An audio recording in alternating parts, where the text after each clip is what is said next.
Bonjour à tous, la vente directe sait-elle communiquer sur ce qu'elle est? Voici une grande question à laquelle nous allons tenter de répondre aujourd'hui avec notre invité qui est Jean-Christophe Danchaud. Bonjour. Bonjour. Vous êtes le directeur associé de Boracay, qui est une agence de relations presse et médias qui est spécialisée notamment en vente directe. Et on va voir ensemble si les réseaux savent aujourd'hui communiquer sur ce qu'ils sont, sur leur attractivité, sur leurs valeurs. Et sinon, comment faire pour améliorer tout ça? Alors, une première question pour rentrer vraiment dans le vif du sujet. Est-ce qu'aujourd'hui, la profession, selon vous, a un défaut de communication?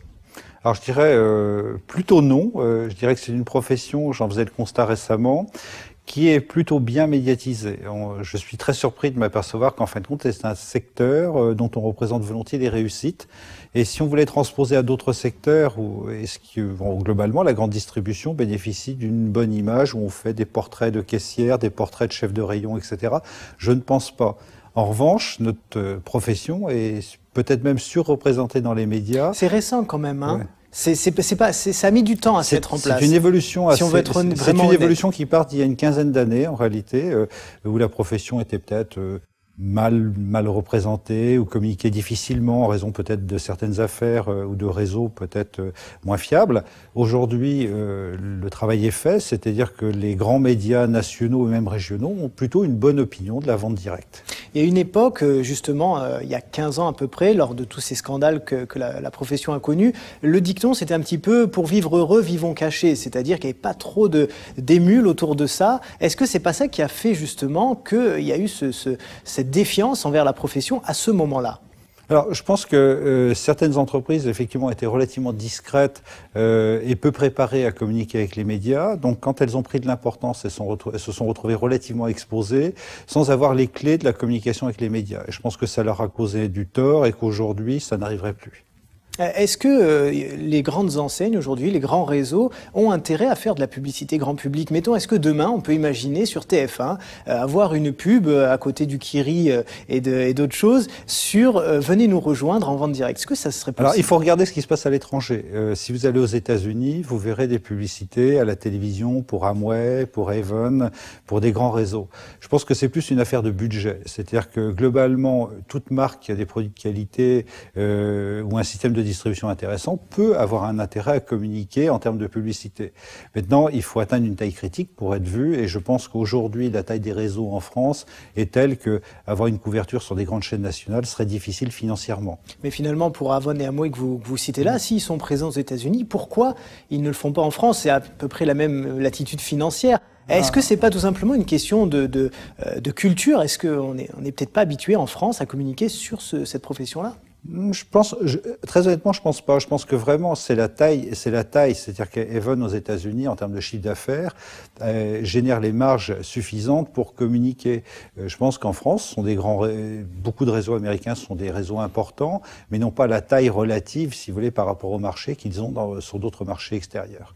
On a vu récemment beaucoup de sociétés de vente directe représentées à la télévision, notamment, vous en parliez, avec des portraits de distributrices, avec des réunions, parfois même en caméra cachée. Est-ce que vraiment ça aide la profession d'être représentée à la télévision? Parce qu'on sait aussi qu'il y a le retour de bâton qui a été très dur sur certaines émissions.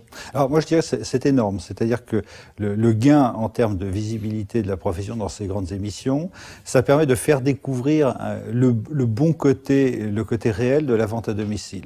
Très souvent, les gens ont une image déformée, imaginent un porte-à-porte ou des ventes directes très à l'ancienne, en fin de compte, et sont surpris de s'apercevoir que ce que font ces gens à la télévision, ces ventes qu'ils réalisent en réunion ou dans d'autres contextes, sont des choses qu'ils pourraient faire eux-mêmes. Donc il y a un capital sympathie énorme qui se crée par rapport à ces entreprises, et ça déclenche des centaines, voire des milliers d'appels. Et parfois, quand même, sur certaines enquêtes télévisées qu'on a eues, il y a eu des choses qui n'ont pas été très gentilles, oui, qui n'étaient pas la vérité de ce que vous et nous, en tant que médias, vivons sur le terrain. Oui, alors je dirais il y a deux choses. C'est-à-dire que certaines émissions peuvent avoir une ambition de montrer le dessous des choses, voire accentuer le dessous des choses.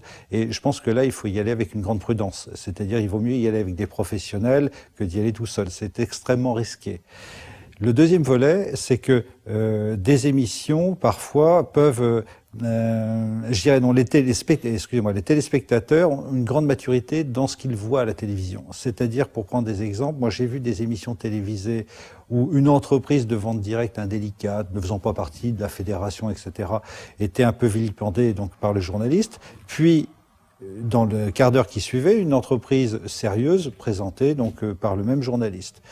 On aurait pu dire qu'il y avait un amalgame entre les deux et que l'une aurait pu souffrir de l'autre. Ça n'a pas du tout été le cas, puisque la deuxième a reçu de nombreux appels, voire plusieurs centaines de milliers d'appels pour en faire partie. Alors, côté réseau, comment communiquer? Est-ce qu'on communique sur le développement personnel ou est-ce qu'on communique sur le gain, finalement? Je pense qu'en France, les gens n'aiment pas voir qu'on puisse influencer une personne pour être plus performante. C'est pas encore quelque chose où les gens ont une maturité, une bonne perception. Si on dit à quelqu'un « je vais te rendre meilleur ou plus efficace », ce qu'on fait dans tous les métiers, quand on le montre dans la vente directe, c'est perçu comme une tentative de manipulation, ce qui n'est pas le cas du tout. Oui, et on entend parler de sectes, on va entendre on a entendu à une époque. Voilà, c'est ça, il est trop facile d'avoir des dérives sectaires, etc., qui n'ont aucun sens. Je pense par contre qu'on a intérêt à montrer la réalité, c'est-à-dire des gens dans l'action.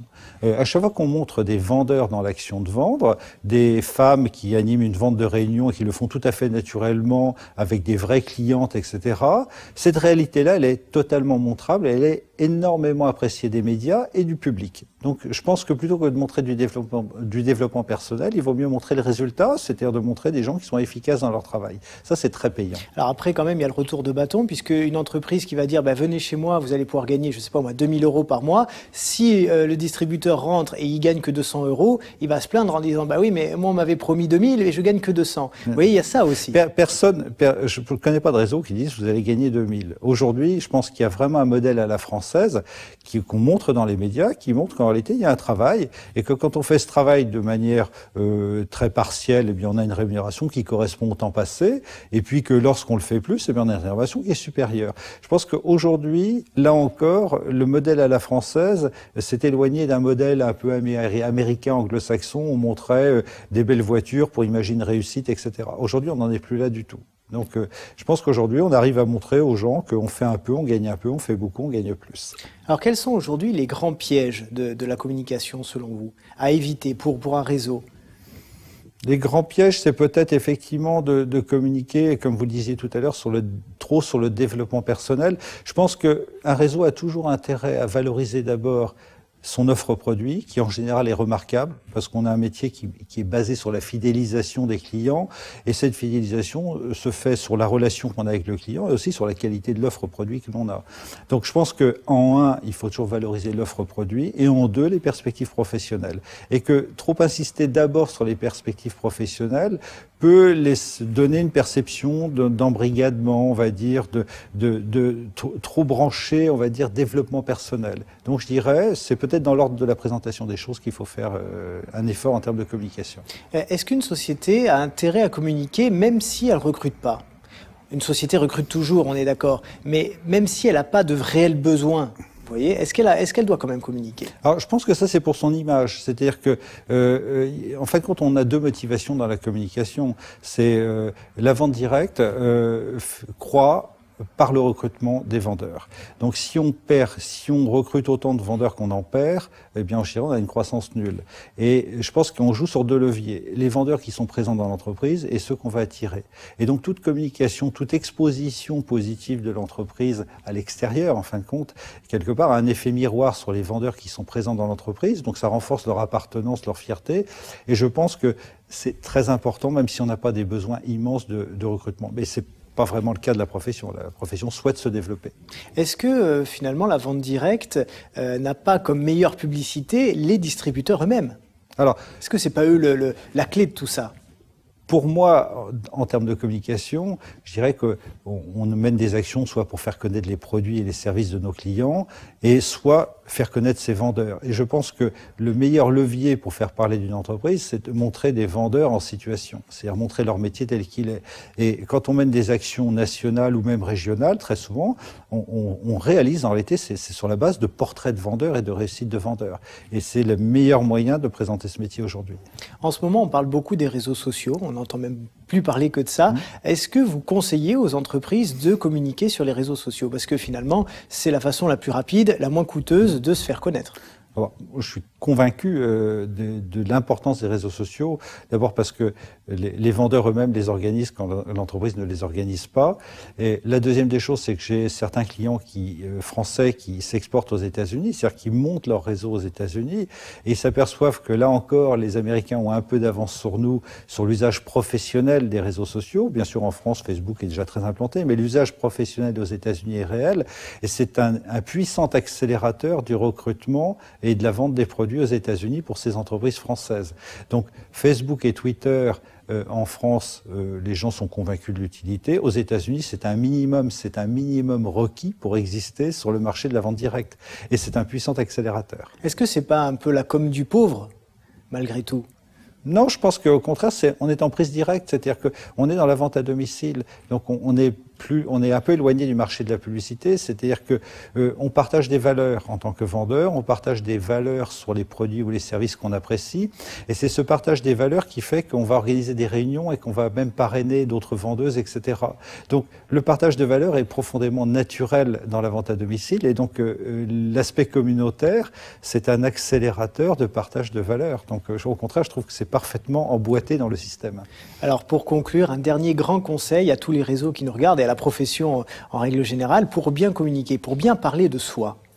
Alors pour bien parler de soi, je pense qu'il y a un acte tout à fait naturel au départ, c'est déjà de rédiger son dossier de presse, c'est-à-dire présenter son entreprise. C'est un peu la carte de visite de l'entreprise, dire qui on est, quelles sont ses valeurs, mettre en scène des vendeurs, montrer le métier, l'illustrer, combien on peut espérer gagner dans cette société, quelles sont ses vraies différences, qu'est-ce qu'on apporte quelles sont nos ambitions, est-ce qu'on veut être un grand réseau national, international, comment on va former les futurs vendeurs qui vont nous rejoindre, qu'est-ce qu'on va leur apporter, etc. Quelle est cette communauté?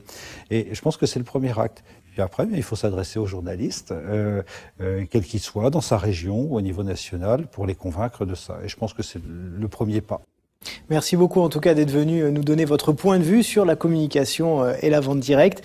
Merci à vous de nous suivre chaque jour et puis à très bientôt sur notre plateau. Au revoir.